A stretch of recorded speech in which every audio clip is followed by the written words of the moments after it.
আসসালামু আলাইকুম। Bengali flavour with Sonia cooking চ্যানেলে সবাইকে আরও একবার স্বাগত জানাচ্ছি।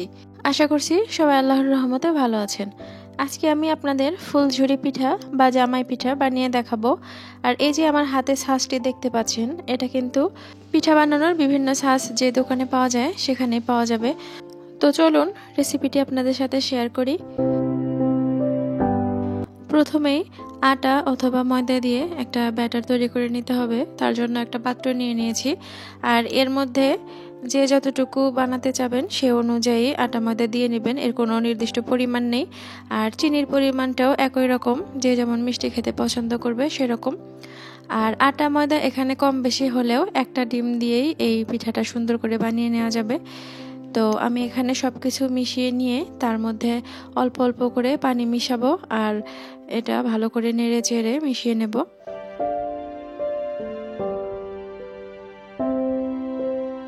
চামচ দিয়ে মিশালে দেখা যায় যে এর মধ্যে দানা দানা থেকে যায়, সেজন্য একটা হ্যান্ড বিটার দিয়ে এটা খুব ভালো মতো মিশিয়ে নিয়েছি। এই যে গোলাটা এরকম হবে, তেলের পিঠা বানাতে যেরকম গোলা করে নিতে হয় অনেকটা সেরকম।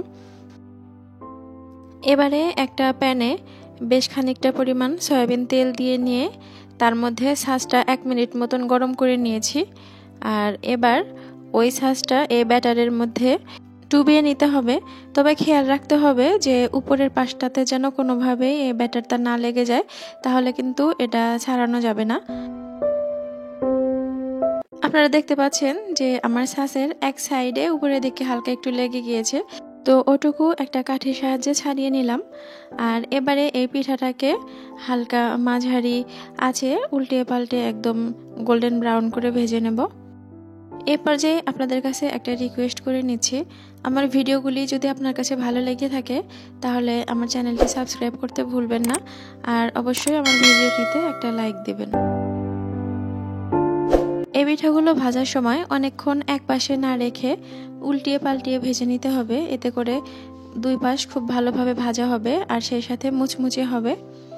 পিঠাটা ভাজা হয়ে গিয়েছে, এটাকে কিছুক্ষণ তেল ঝরানোর জন্য ঝুলিয়ে রাখছি। আর এই ফাঁকে ছাঁচটাকে আবারও তেলে ডুবিয়ে দিলাম। এটাকে এবার 1 মিনিট রাখতে হবে না, মোটামুটি 20 থেকে 30 সেকেন্ড রাখলেই চলবে।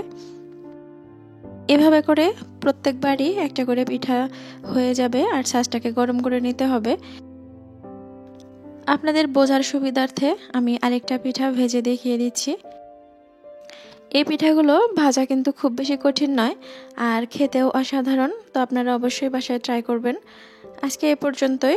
সবাই ভালো থাকবেন, সুস্থ থাকবেন, আর আমার পরবর্তী রেসিপি দেখার জন্য আমার চ্যানেলটি সাবস্ক্রাইব করে রাখবেন।